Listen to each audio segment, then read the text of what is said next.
Well, delighted to have back with us one of our favorite colleagues in this whole thing, David Brody from CBN News. And of course, you have get the opportunity to see him here on theDove TV with his program. Dave, nice to see you, friend. How you doing, bud? I'm doing well, sir. Good to see you, Perry. Listen, we got a lot to talk about quickly, but first of all, what did you think of those hearings yesterday for the proposed nominee of Secretary of Defense? Have you seen anything like that before? No, I have to tell you, it was striking, Perry, to see Hagel really struggle through so many of those questions. I mean, the last time I checked, there's this thing called the internet, and he could get on Google and search his name and realize, oh, there's a few things that were said about him that he may want to research beforehand and come up with an answer for. But look, Lindsey Graham, I mean, just hammered away on the anti-Jewish lobby comment. So many, McCain and the Iraq surge. I mean, he had no answers. I mean, he was literally stumbling and bumbling around, which is interesting. Now, normally, Perry, this would be cause for concern for the White House and for really the Democratic Party at large. But indeed, it doesn't look like this is going to be a problem at all for Hagel, because Democrats are in control of the Senate. He's probably going to get the votes. Look, he needs 50, what, 1, 2, 3? I mean, that's probably what he's going to end up getting, and he'll be fine from there. It's unbelievable that we're going to put somebody in that powerful position who it certainly appears to me to be anti-Semitic right on the cuff of Prime Minister Netanyahu barely being reelected. I mean, whoever thought things between the United States and Israel would be this fragile? Well, this is a good example, Perry, of the establishment class in Washington at work. What do I mean by that? It means that everybody, all these senators, have fallen in love with themselves, with the mirrors that they look at, and with the navy bean soup. And what I'm trying to say here is very, very simple.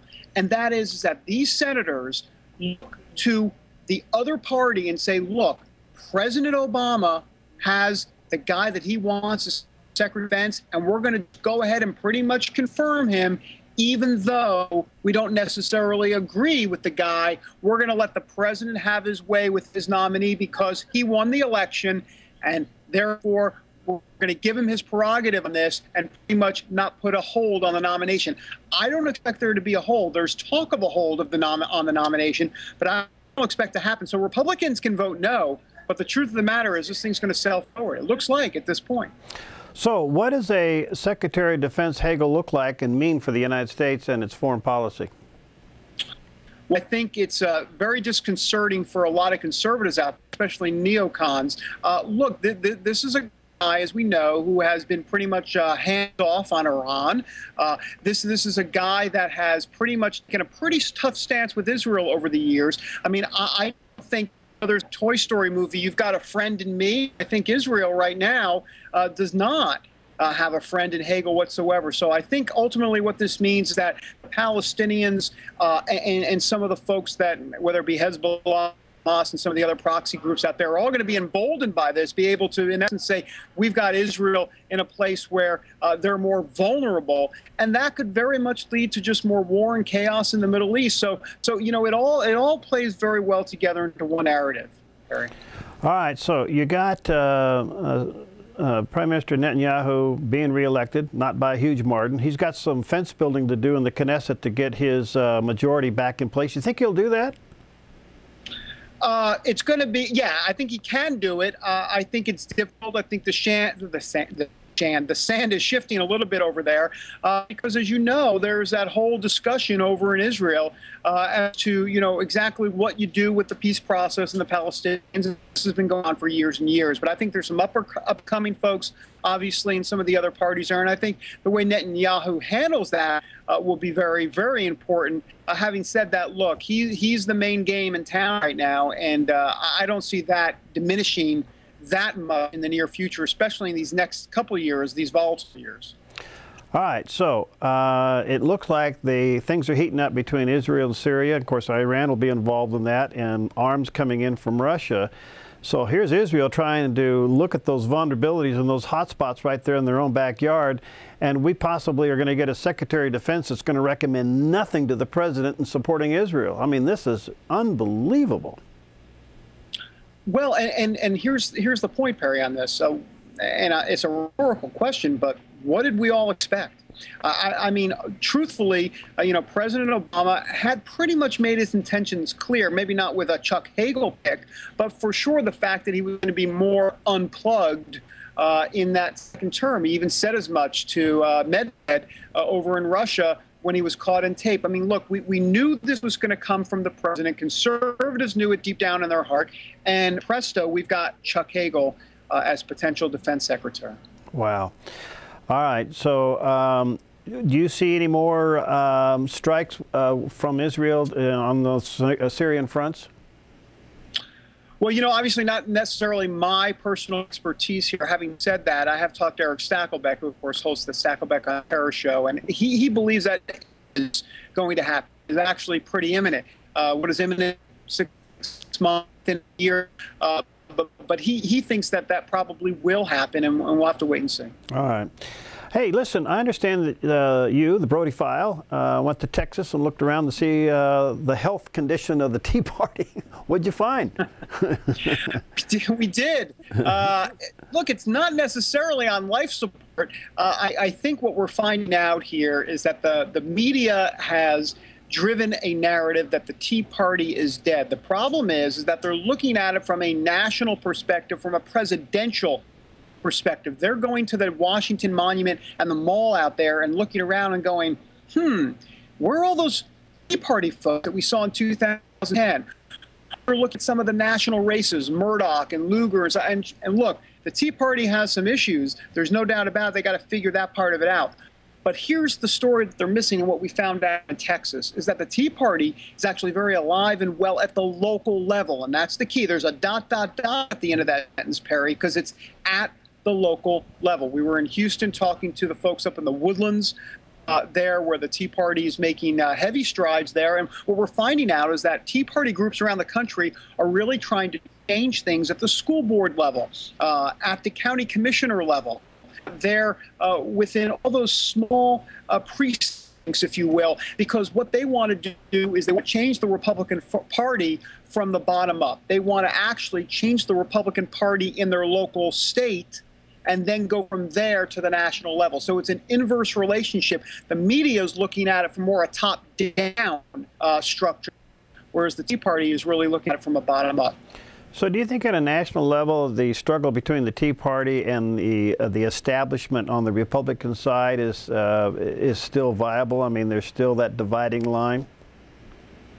Oh, I don't think there's any question about it. And it's stronger now more than ever. I'm just out with an op-ed that I put out the other day called Chuckleheads versus the Knuckleheads. And what do I mean by that? Well, we've had moderate Republican Steve LaTourette call the Tea Party chuckleheads because they're always trying to mess things up here on Capitol Hill.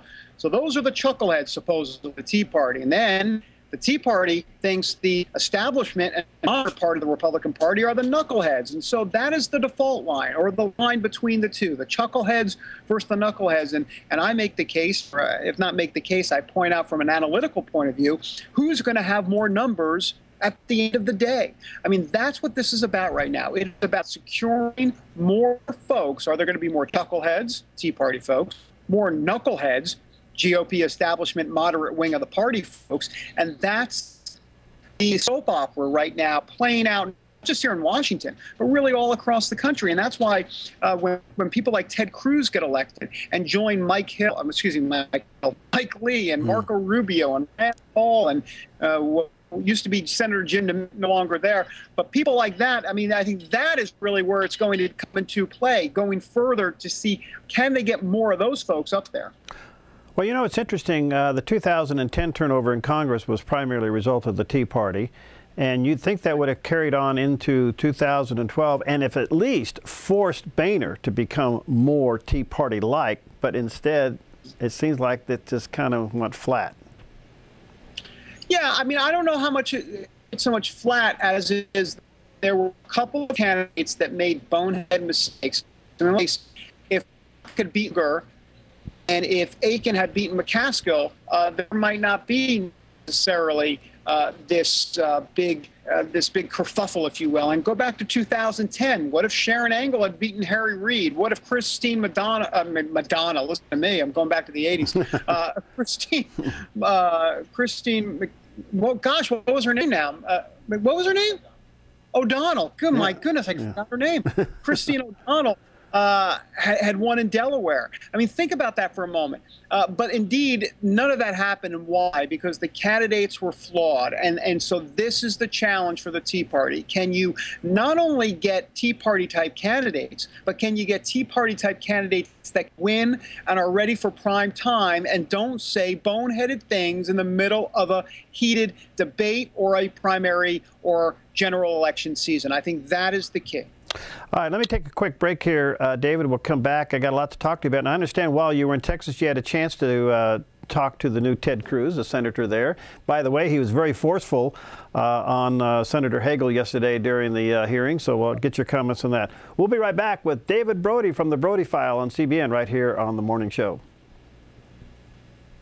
Okay, we're back with our good buddy David Brody, the Brody File, seen right here on theDove TV, and of course he's a member of the CBN crew, and we are delighted to be in association with David and all the folks there at CBN. They just do a marvelous job. Well, David, when you were in Texas, you had a chance to sit down with Senator Ted Cruz. What are your thoughts about him? Authentic. I mean, the guy's the real deal. I talk about Tea Party street cred. I mean, this guy really is all about the Tea Party. But here's the difference between Ted Cruz and no disrespect to Rand Paul and Marco Rubio and all these guys, but this guy is really, and once again, no disrespect to the other guys because they're all really smart, but this guy is like Supreme Court litigator type smart. You know what I'm saying? I mean, Ted Cruz has got the whole 9 yards, you know, the Harvard pedigree. I mean, he's doing dissertations on all sorts of subjects. He is extremely smart.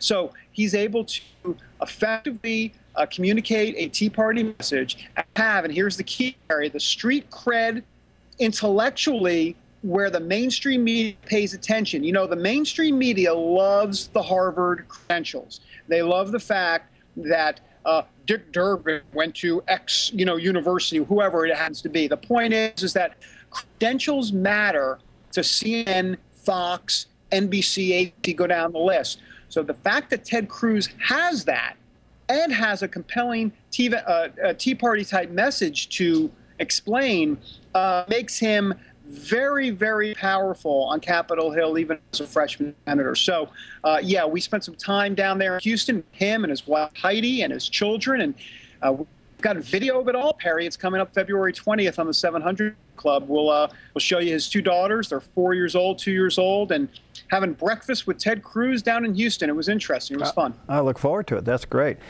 Let's come to the 2014 midterm elections.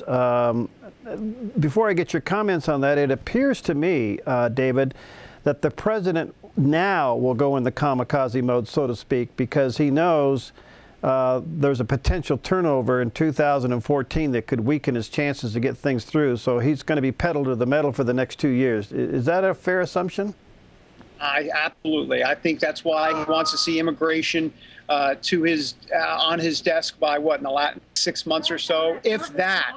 So that's very, very important that he gets that done because, yes, within the next 2 years, forget about it. After 2014, I think you're going to have a whole different scenario potentially up there. And he knows that. He knows that midterm elections probably aren't good for a sitting president. So we'll see about that. What do you think about 2014? You think it's a possibility we can take the Senate back?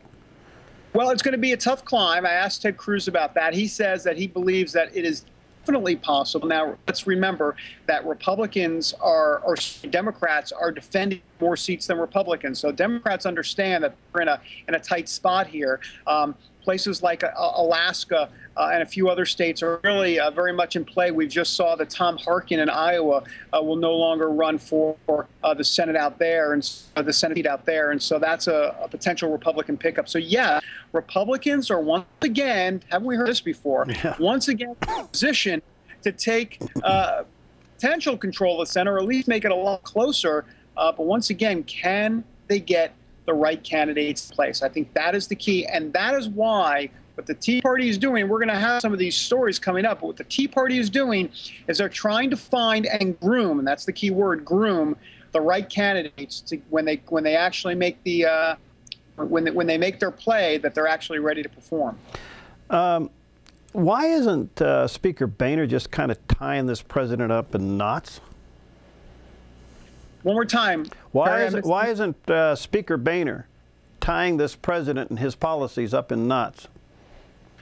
Well, I think there are a couple of reasons for that. I mean, I think ultimately at his core, and Boehner's not a flamethrower. I mean, you know, he's not a guy that is, how do I put it? I don't want to call him a Tea Party guy necessarily, but he's not a guy that is going to stand just on principle. I think for Boehner, it's about art of the deal. I think for Boehner, it's about compromise. And look, when you get up there long enough on Capitol Hill, start to drink some of that Potomac water, you indeed start to realize that the only way to legislate up here, you've got to figure out a way to compromise. And I think Boehner would rather do that. He would rather dance than with Obama than necessarily throw flames his way. And I think we've seen that over the years. I think Boehner, remember, Boehner went from a rock-ribbed conservative backbencher 15, 20 years ago to a guy that's been up there long enough to know that as Speaker of the House, he has to figure out a way to compromise and get a deal done. And remember, very important, Barry, that these guys, the longer they're up here, let's be honest, the more they think about their legacy. And Boehner is definitely thinking about that as well. Okay. We've watched a lot now happen concerning gun control in this country through this administration, 23 executive orders, and I'm not sure if any of those orders really have any real teeth to them, but the move is on to go after the Second Amendment, and yet the pushback has been phenomenal. If we go back to the Clinton era, when Clinton went after guns, Congress turned over against him. You think that's a potential issue with Obama trying to push gun control again? Yeah, I think so. I mean, in the sense that I don't think an assault weapons ban is going anywhere. I mean, it's through Congress. I mean, good luck. No, I don't see that happening up here at all. I do think some sort of universal background check will probably make its way through, or at least try to snake its way through up here. But beyond that, and it's something that the president, you know, will somehow claim victory on, and Republicans will try to claim some victory too in some sort of good way. But I think universal background checks might be a way forward here. Now, what does universal mean exactly? I mean, I think that throws in a whole sort of federal government, you know, problem, if you will, into the mix. So I think that's a possibility. But look, I think ultimately this is going to be about immigration. That's where political capital is being spent up here for now. When you're talking about, you've got about a 1.5 to 2 year window. Immigration is going to suck up a bulk of that political capital. And so what are you going to be left on gun control? I think you'll get something, but not much. Wow. Did Hillary escape Benghazi? Well, but I tell you what, we have something on the Brody File this week that we call it the Hillary Clinton Love Fest. And we've got hearts all over the graphic there in our Brody File show, because, boy, the Republicans were showing her a lot of love, other than Rand Paul and Ron Johnson, who did get some for it. The rest of the Republicans pretty much kind of let her slide for the most part. You know, it's been very interesting. Hillary Clinton has had this reputation as a strong leader, a strong woman, someone who doesn't take any you-know-what. And so I think that what happened is that she's kind of cemented this legacy, whether or not you believe it or not, or this reputation, as she's this strong leader, strong woman. And I think a lot of folks on the Republican side have been sipping the Kool-Aid on it. And so also remember, she was a senator up there, as you know, from New York for a while. Right. So once again, it's the chummy, hi, Hillary, you know, we know you, we like you. And it's establishment class rearing its ugly head again. Well, I can't help but think she's in for 2016, don't you? I don't think there's any question about it. Definitely her. On the Brody File show this week, we talked about some other candidates. Andrew Cuomo was looking seriously at it. Martin O'Malley, the governor of Maryland. Uncle Joe, or Vice President Joe Biden, we call him Uncle Joe here at Brody File. So I think this is Hillary and Uncle Joe on the Democratic side, and we'll see what happens on the Republican side. We'll see how immigration goes for Marco Rubio. Yeah, there you go. We'll have to watch that one. So do you think the president is any concerned at this point about his legacy? Let me think for one. Yes, absolutely, for sure, Perry.